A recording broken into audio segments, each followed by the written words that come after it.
Let me paint a picture. I started playing Yu-Gi-Oh! The same way a lot of us did, running around the playground with a stack of cards held together by everyone's favorite deck box at the time, a rubber band. It was the wild, wild west of card games, where the rules we played by were based entirely on what we saw on the TV show.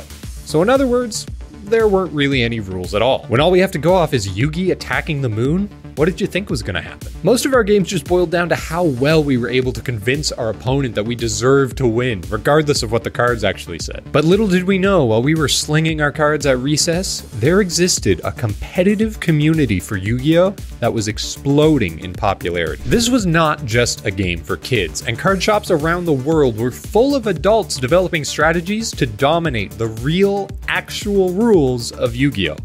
No rubber bands necessary. And it was in these early days of competitive Yu-Gi-Oh! That the release of a single monster card was able to dominate the metagame and completely take over the competitive scene. If you could afford to shell out a small fortune for your 3 copies of it anyway. And the best part is, it didn't even have an effect. This is the history of the most expensive competitive normal monster in Yu-Gi-Oh!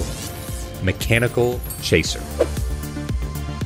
In order to fully understand the impact of Mechanicalchaser's release, we first need to understand what the early days of competitive Yu-Gi-Oh! Looked like. The Yu-Gi-Oh! TCG in North America all began on March 8th, 2002, with the release of the game's first ever booster pack, Legend of Blue Eyes White Dragon. This first set was jam-packed with powerful spell cards that are still well known to this day, like Pot of Greed, Monster Reborn, and Regeki. And with effect monsters still being few and far between, it had a ton of normal monsters as well. High-level bombs like Blue Eyes White Dragon and early game threats like Skull Red Bird were some of the highlights, with Skull Red Bird in particular having the honor of being the highest attack level 4 normal summon in the game at 1550 attack points. And in Yu-Gi-Oh! That's really important because monsters are able to be summoned based on what level they are, represented by the number of stars they have underneath their name. If a monster is level 4 or lower, once per turn, you can play it from your hand to your field, which is known as a normal summon. If a monster is level 5 or 6, you first have to send a monster from your field to the graveyard as a tribute in order to normal summon it, which usually means you have to wait a full turn before you're able to play your bigger monsters. And even further than that, monsters level 7 and above need 2 tributes from your field in order to normal summon them. These types of normal summons are also called tribute summons, and they are a necessary part of the game if you're in the market for getting big monsters out onto your field. So it makes sense that you'd want strong level 4 monsters in your deck that you're able to play and know they'll likely survive until the next turn when they can be tributed for something stronger.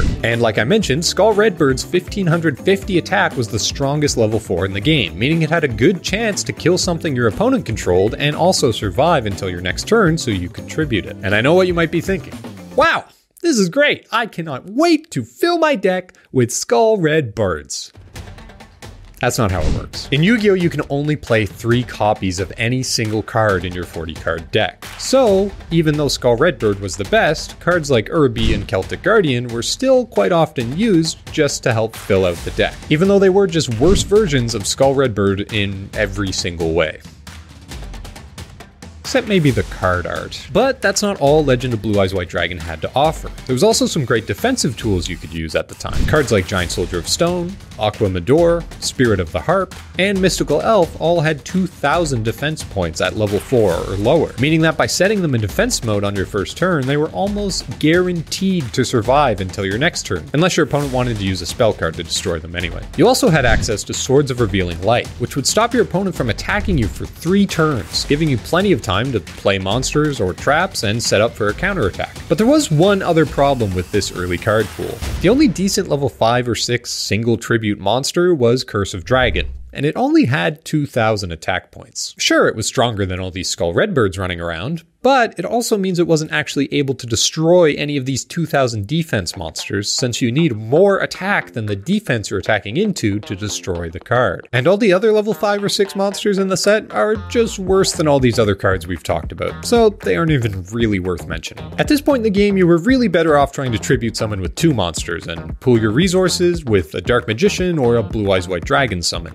But even then, chances are it was probably just going to die to spell card removal. It's important to remember though, a lot of what we're talking about is actually just theoretical, because at the time, most players weren't able to get every card they wanted at 3 copies each. When buying Yu-Gi-Oh cards, you were guaranteed to get 1 rare in every single pack. But super rares, you would get 1 in every 6 packs, ultras you would get 1 in every 12 packs, and secret rares were reportedly less than 1 in every 30 packs. So it goes to show getting 3 secret rare Tri-Horn Dragons wasn't really worth the hunt when it's just a worse Blue Eyes White Dragon anyway. The truth is, at this point, the game was still completely brand new, and most people just played whatever cards they could get their hands on. Dark Magician is worse than Blue Eyes, but if you have a Dark Magician and don't have a Blue Eyes, what are you supposed to do? If only there was some way to guarantee what cards you were going to get when you were buying Yu-Gi-Oh product.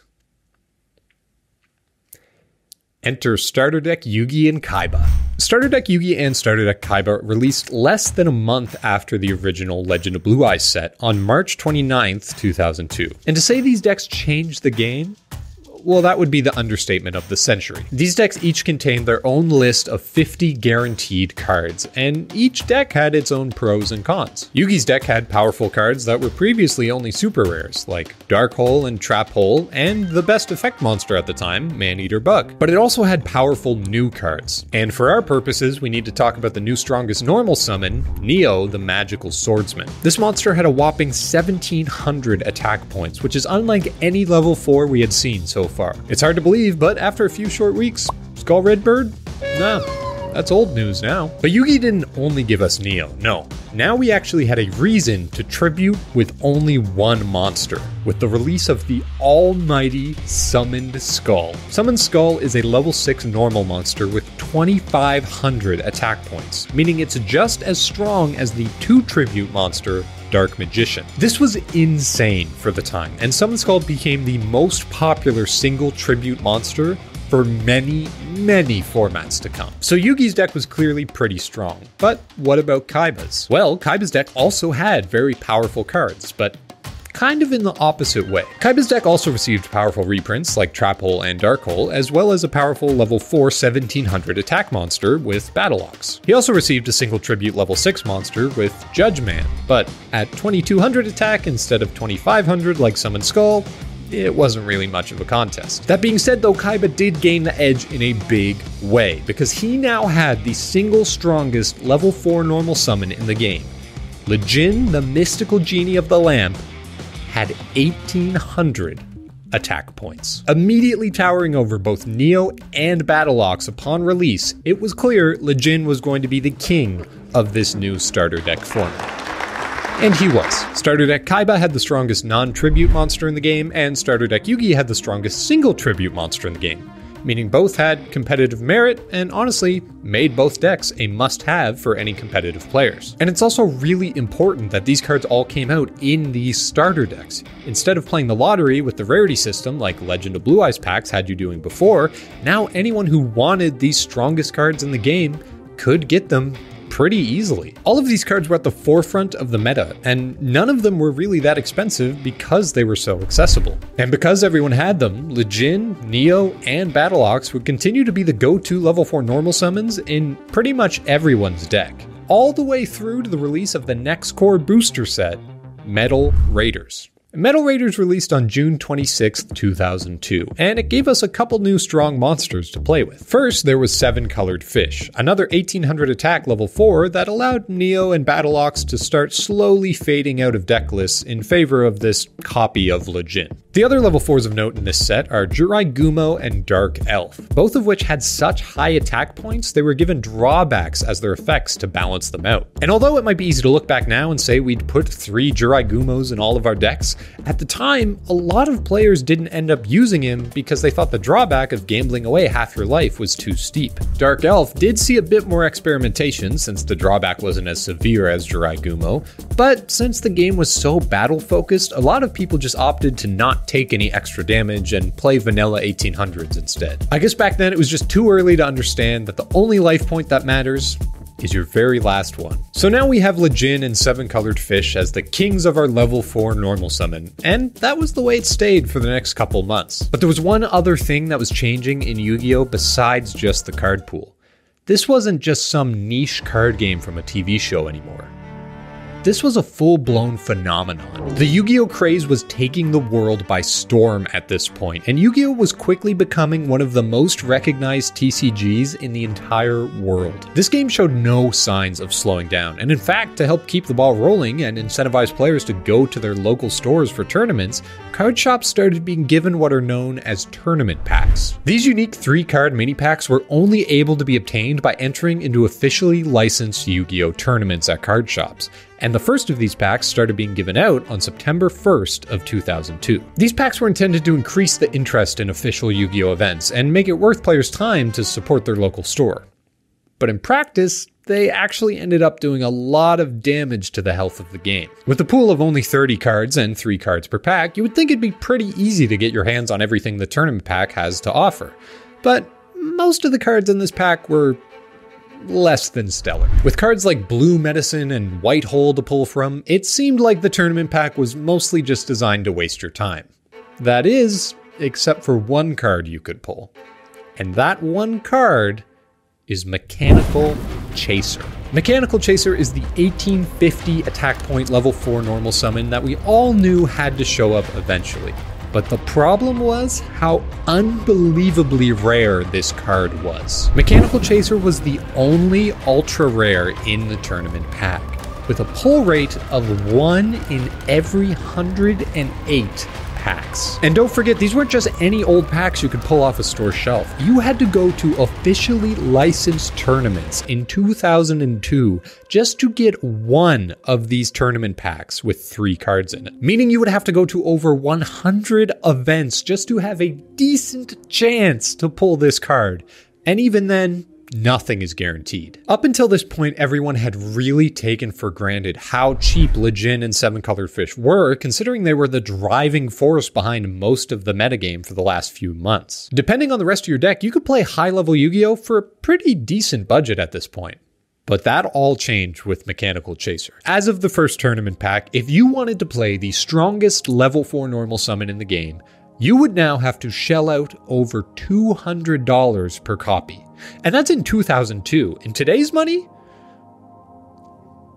that's a lot of star chips. And I really can't overstate how important a strong level 4 normal summon was at this point in Yu-Gi-Oh! Anyone who could afford the Mechanicalchasers would just sit at top tables of events, no questions asked. Yu-Gi-Oh! Suddenly had this huge financial barrier for anyone who wanted to play at the top level. And although it was rare to run into someone who had a Mechanicalchaser in their deck at locals, let alone 3 of them, if they did, it was no contest. And this went on a little bit longer than most players would have liked. 2 weeks later, on September 16th, we saw the release of the next core booster set, Magic Ruler. And like its name would suggest, it mostly focused on adding powerful magic cards to the game, which would later be renamed to spell cards. But in terms of level 4 normal summons, Mechanicalchaser's 1850 was still on top, and with no drawback to be seen. Another 2 weeks later, on October 1st, we saw the release of the second tournament pack, which had a similarly sought-after ultra rare in Morphing Jar. Drawing 5 cards for each player is a very strong effect, especially when you're the one who decides when it goes off. But because of its ultra rare status, not many players could get their hands on it, and once again, Mechanicalchaser stays on top. Then we had Pharaoh's Servant on October 20th, which did have one interesting level 4 monster in it. Goblin Attack Force is a level 4 with 2300 attack, with the drawback that whenever it does attack, it needs to change to defense position,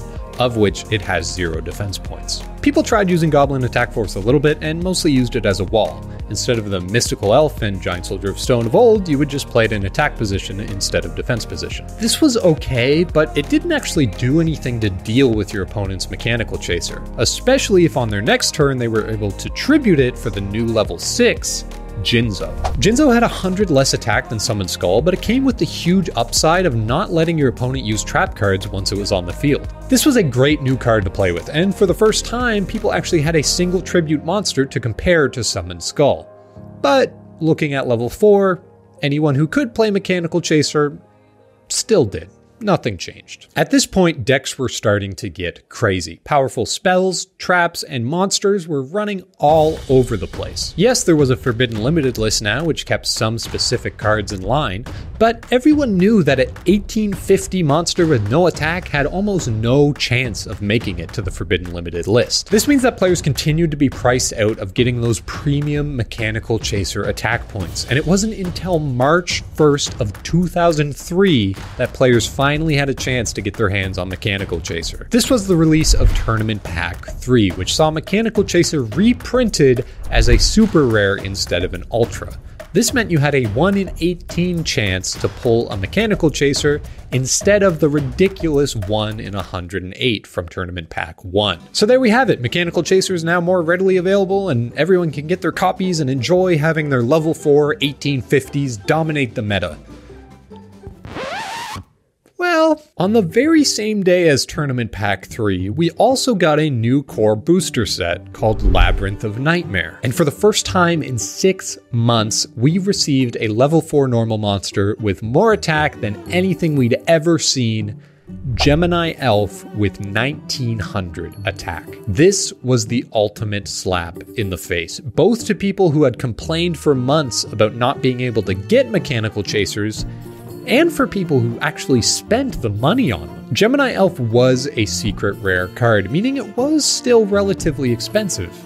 But compared to the over $200 people were paying for Mechanicalchasers, it wasn't even close. And on top of that, Labyrinth of Nightmare actually marked the time when normal monsters started to become less important. This set saw cards like Bazoo the Soul Eater and Kaiku the Ghost Destroyer, which were both pretty strong monsters with actual good effects attached to them. Bazoo in particular being able to boost himself to 2500 if you had a couple cards in your graveyard to banish. Gemini Elf's 1900 was the new benchmark for normal monsters though, and going forward, the best way to balance effect monsters was to just give them less attack points. And with that, we finally see the end of the reign of our Mechanicalchaser overlords. So next time you go to buy a Yu-Gi-Oh card, just be thankful you aren't paying $200 for a normal monster.